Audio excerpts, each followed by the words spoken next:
B. Collins. Peter B. Collins, news and comment. It's Tuesday, July 17th, 2018. Trump is getting slammed from all sides. The media, Democrats, and some Republicans are separating themselves after his performance in the summit and news conference in Helsinki, Finland, just yesterday. And we have a late-breaking report here at the Washington Post just as I sat down to record the podcast today. And Trump made a statement in which he criticized himself slightly. He said that he misspoke while he was on the podium with Putin. I've said this many times. I accept our intelligence community's conclusion that Russia's meddling in the 2016 election took place. Could be other people also. I said, what is going on? What's the big deal? So I got a transcript. I reviewed it. I actually went out and reviewed a clip of an answer that I gave. And I realized that there is a need for some clarification. It should have been obvious. I thought it would be obvious, but I would like to clarify just in case it wasn't. In a key sentence in my remarks, I said the word would instead of wouldn't. The sentence should have been, I don't see any reason why I wouldn't, or why it wouldn't be Russia. So, just to repeat it, I said the word would instead of wouldn't, and the sentence should have been, and I thought it would be maybe a little bit unclear on the transcript or unclear on the actual video. The sentence should have been, I don't see any reason why it wouldn't be Russia. Sort of a double negative. So you can put that in, and I think that probably clarifies things pretty good by itself. All I can do is ask the question. My people came to me, Dan Coates came to me, and some others. They said they think it's Russia. I have President Putin. He just said it's not Russia. I will say this. I don't see any reason why it would be, but I really do want to see the server. So, this is a bizarre event. Trump, who never admits that he's done anything wrong, was reading from a script badly as you heard all those cameras clicking. And what you heard there was produced by the Washington Post, and they did a quick rewind so that we heard the actual comment that he's trying to modify from the news conference in Helsinki. And this is part of a big backlash that has been growing. And I see this as a largely scripted effort to tighten the noose that I call Russiagate. And I know that many people will not even listen to nuanced or detailed comments. What I've seen is a lot of binary thinking, a lot of black and white presentation of false choices, that Trump can either side with Putin or embrace all of the findings of the intelligence community. And that is irrational and unhelpful. But it advances the political firestorm that people are trying to build in an effort to get rid of Trump. And I support getting rid of Trump. I truly do. But I want to base it on rational thinking, on actual evidence, and not on simply trying to pile on to a guy who is caught between his own fanciful thinking, his desire to create his own reality, and the forces that are arrayed against him. Now, earlier today, Trump had tweeted, while I had a great meeting with NATO, raising vast amounts of money, I had an even better meeting with Putin of Russia. Sadly, it's not being reported that way. The fake news is going crazy. Now, at the risk of being treated as some sort of a Trump apologist, this guy is a huge embarrassment. I cringe whenever he opens his mouth in public. And I cringe a lot more when I see him attempting to play statesman without any of the minimal preparation, without talking to experts and being briefed because he's so brilliant and like a stable genius. So this guy is a cartoon, oafish president that we are stuck with right now. But that doesn't mean that everything he does, everything he says, is idiotic. And so we are seeing people call him treasonous, call him a traitor. And some of it is really silly stuff, as we'll get to in a moment. We have thundering denunciations coming from people like John McCain. Today's press conference in Helsinki was one of the most disgraceful performances by an American president in memory. The damage inflicted by Trump's naivete, egotism, false equivalence, and sympathy for autocrats is difficult to calculate. But it is clear that the summit in Helsinki was a tragic mistake. Now, I don't really know what the purpose of the summit was. We still don't have any clear idea. Trump wanted some FaceTime with Putin to show that he can walk shoulder to shoulder with world leaders. But beyond that, what I hear from Trump here is that because he didn't punch Putin in the face, because he didn't insult him the way he did Theresa May, that he didn't come in with contradictory statements and kind of aggressive action the way he did with NATO leaders, members of the European Union? Well, I deplore Trump's bad behavior. The fact that he was more polite with Putin says things about Trump that we may never understand. What is his attraction to the dictator of Russia? And here's Nancy Pelosi. Yesterday, President Trump cowered before President Putin and engaged in a dangerous, disgraceful, and damaging show of his Blame America First policy. His total weakness in the presence of Putin proves that the Russians have something on the president, personally, financially, or politically. Now, it may be true that they have compromise on him. Chris Wallace got a pretty good interview. He asked tough questions. Putin doesn't always answer them.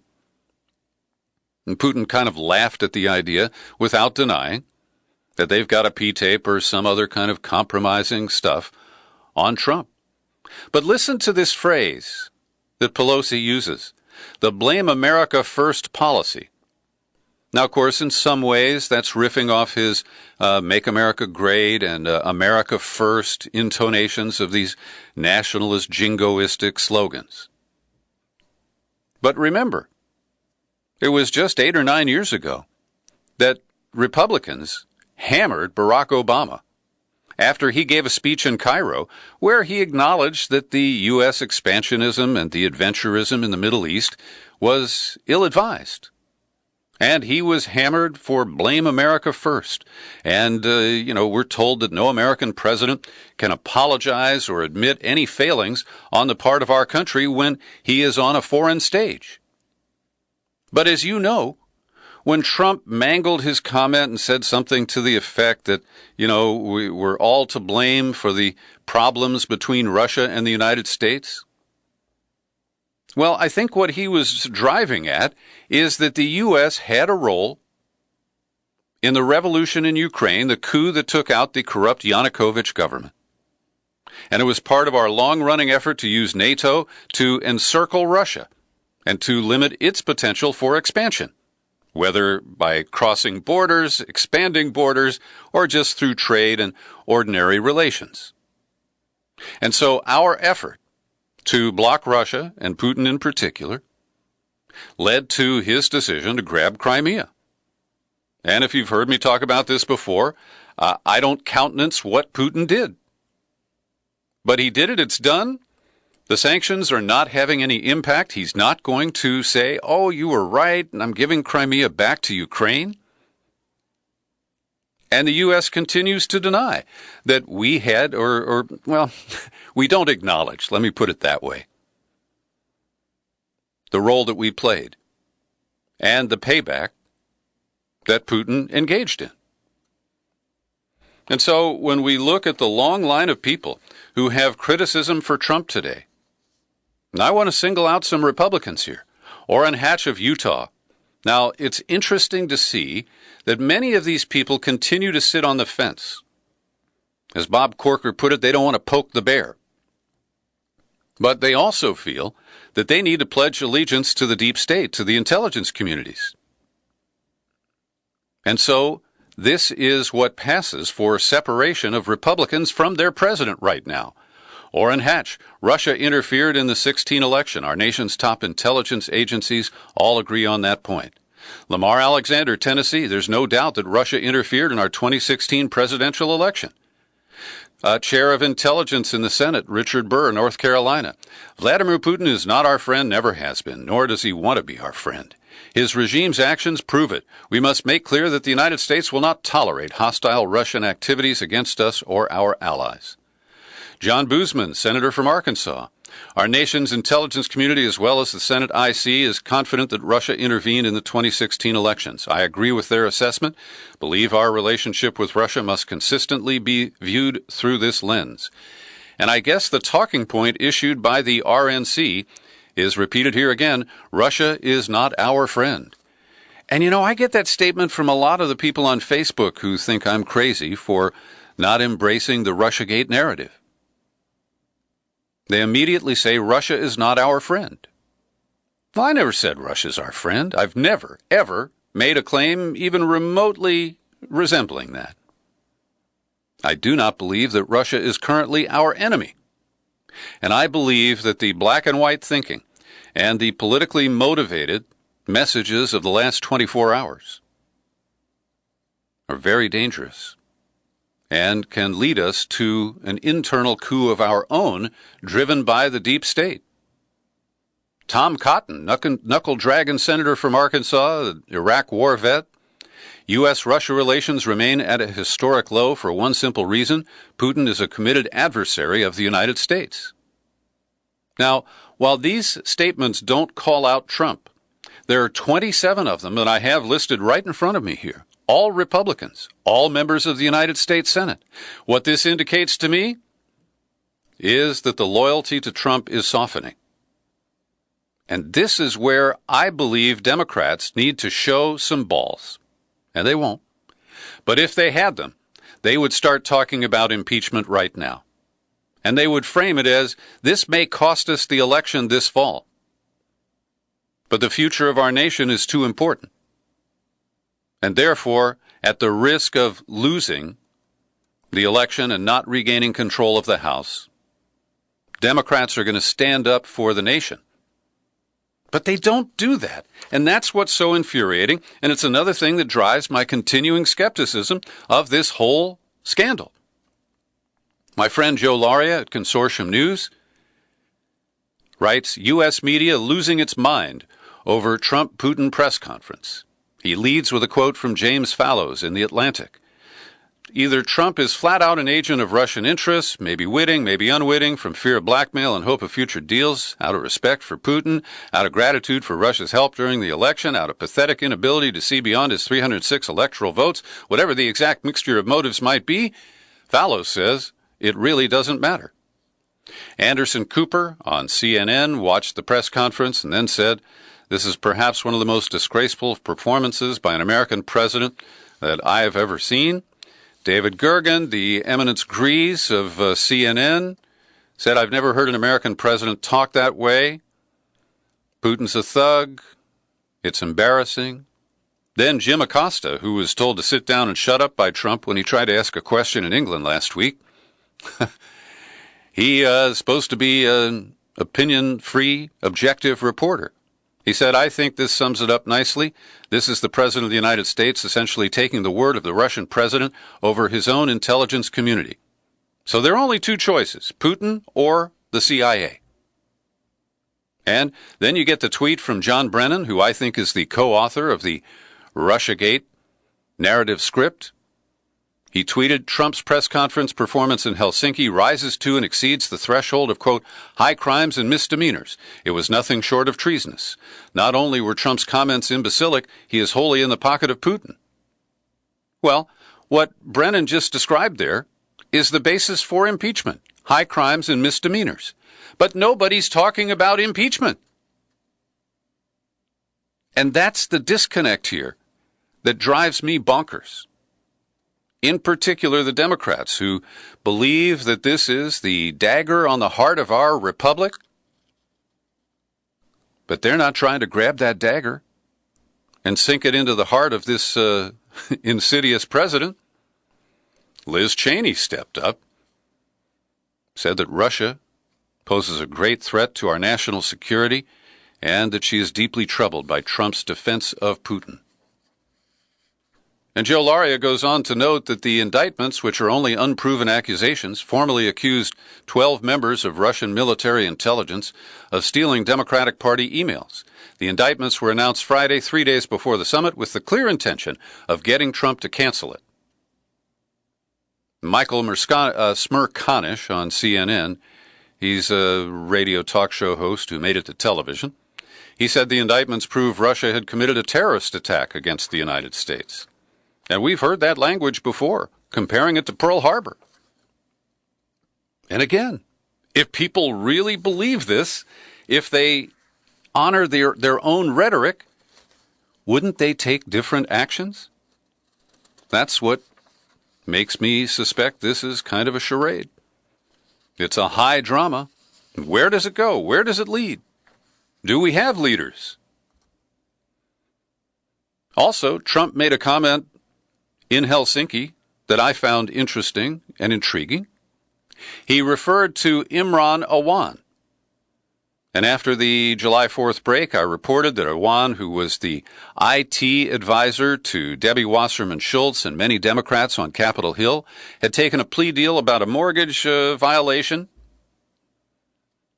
And according to the Inspector General, he was they found no evidence that Imran Awan violated federal law with respect to the House computer systems.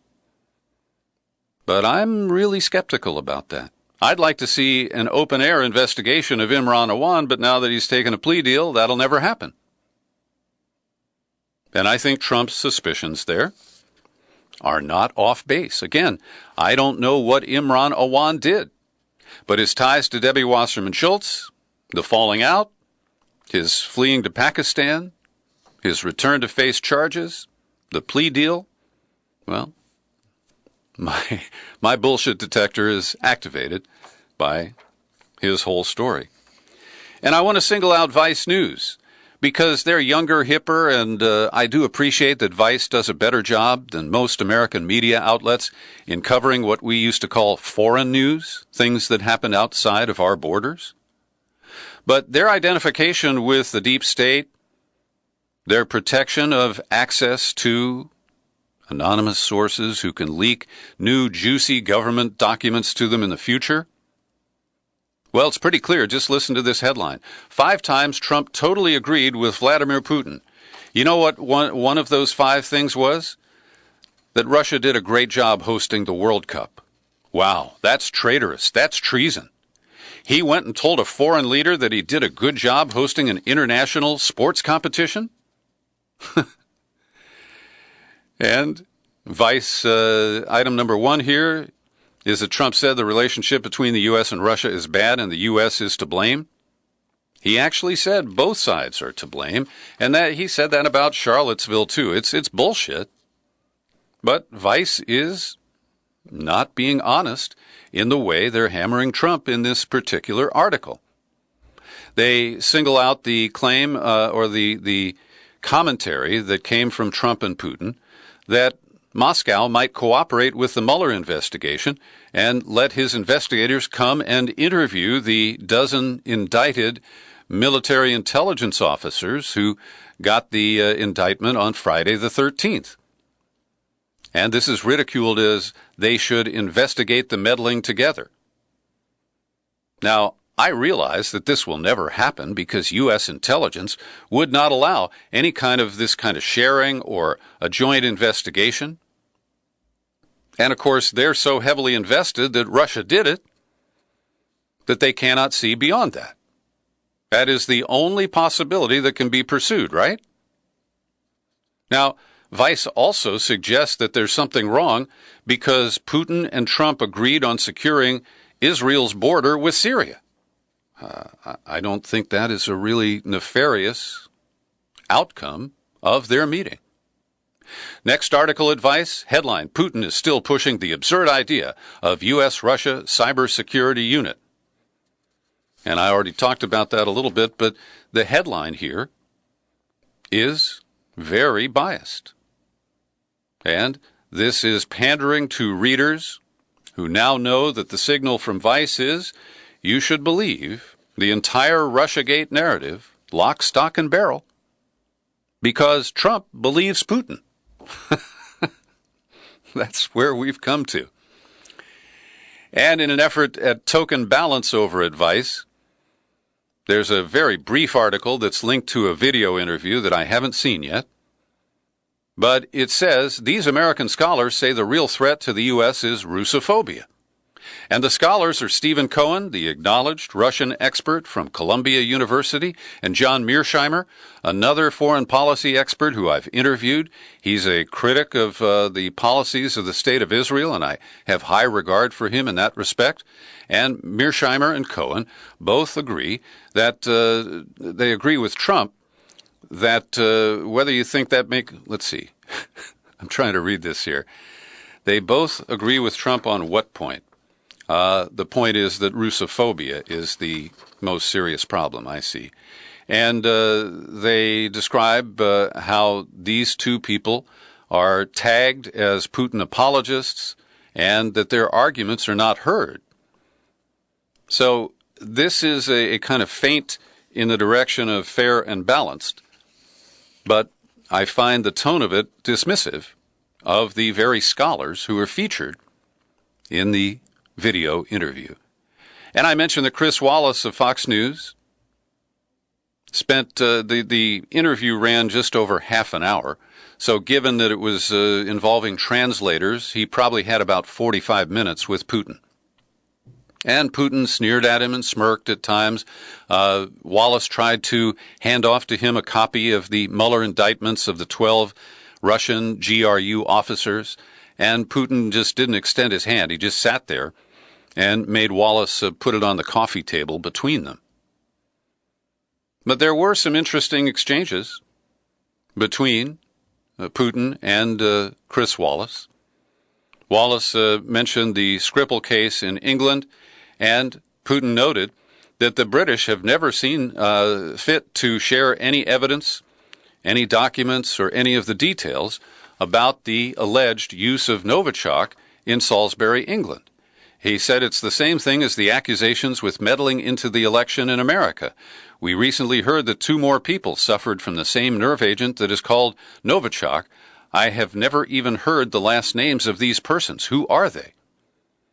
And so, if you have a chance, you can probably find the Chris Wallace interview with Putin online, and it's worth watching. There's a guy named Bill Craddock who I went to Northwestern University with, but it's not the same Bill Craddock who is a co-founder of Disobedient Media. And I want to thank our loyal listener and supporter, Faith Peoples, for sharing a link. I am linking to this Disobedient Media post in the podcast today, and they raise very interesting questions about the details that are disclosed in Mueller's Friday the 13th indictment. For example, over 500 days ago, evidence was found relating to the Guccifer 2.0 persona that showed that they had deliberately manipulated files to include Russian metadata. Also, a central comment here is that the Guccifer 2.0 initial releases were all from attachments to John Podesta emails, and they were not hacked from the DNC. This becomes crucial when you look at the timeline of how these events played out. So there's a lot of detail here, and I don't have time to go through it line by line with you. But I encourage you to take a hard look at this, because while it doesn't disprove central elements of the Mueller indictment, it does raise important questions that really need to be asked. And one item here is Mueller states that July 14th was the date of Guccifer 2's first successful transfer of material to WikiLeaks. Clearly, this date is later than the July 5th date on which many files found in the Clinton Foundation archives were transferred. Where is the evidence that these files were not used for the 1 gigabyte-sized encrypted link sent to WikiLeaks on the 14th of July? So there are inconsistencies in the narrative that is teased out of the Mueller indictments. And so I think that it is worthy of your time to take a closer look. Now, late yesterday, Rachel Maddow went into hyperdrive when she reported that a Russian national who's being accused of being an agent for Russia in the United States was arrested over the weekend. She is 29-year-old Maria Butina, and it appears that she was trying to run connections between Moscow and the National Rifle Association. She started a Russian gun rights group called the Right to Bear Arms in 2011. She got John Bolton to appear in a paid video support statement for the Russian group trying to win a Second Amendment equivalent. And the allegation is that she is tight with Alexander Torshin, who is a high-level Russian state banker and who also is he's been given life membership in the NRA. Now, what's fascinating to me are two things. One is that this could be a real source of corruption, where Russian interests, we don't know whether it was the government or others, may have funneled money through the NRA, which ran ads in support of Trump. The NRA spent more in the 2016 cycle on television ads than they have in any presidential race in the past. The other important note here is that Maria Butina has been indicted by the FBI and a federal prosecutor in Washington, D.C., not by the Mueller investigation. So it appears that her case is separate. Yesterday, I reported on the new apartheid law that is moving through the Knesset in Israel. And today, the AP advances the story, noting that there were big demonstrations in Tel Aviv opposing this proposed legislation. And as a result, Netanyahu and his allies made some changes to delete the most offensive language that would allow for separate communities that critics believe could establish racist barriers or racist regulations. So we'll continue to follow that, but I'm glad to see that there are protests in Israel. Every day I pause to thank the people who support my work here at the Peter B. Collins Podcast with your subscriptions. And there are great people all over the world who I count on as listeners and funders. Jason Ferguson. Oh, no, we mentioned him yesterday. Let's single out the great actor from Philadelphia, Joey Perillo, Wendy Gebauer, Paul Tomaselli, and Abby McMillan. They're all big supporters of this podcast, and I would appreciate it if you join them. Just click on to peterbcollins.com, find the menu tab, click on Become a Subscriber.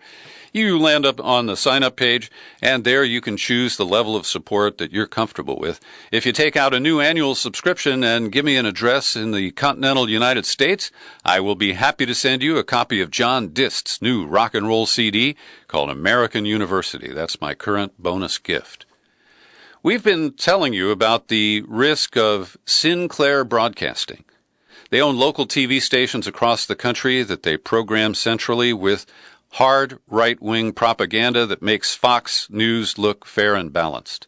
And Ajit Pai is the Republican chair of the Federal Communications Commission, and they are reviewing the acquisition by Sinclair of Tribune Media's television stations that would make Sinclair the largest single television station owner in the country.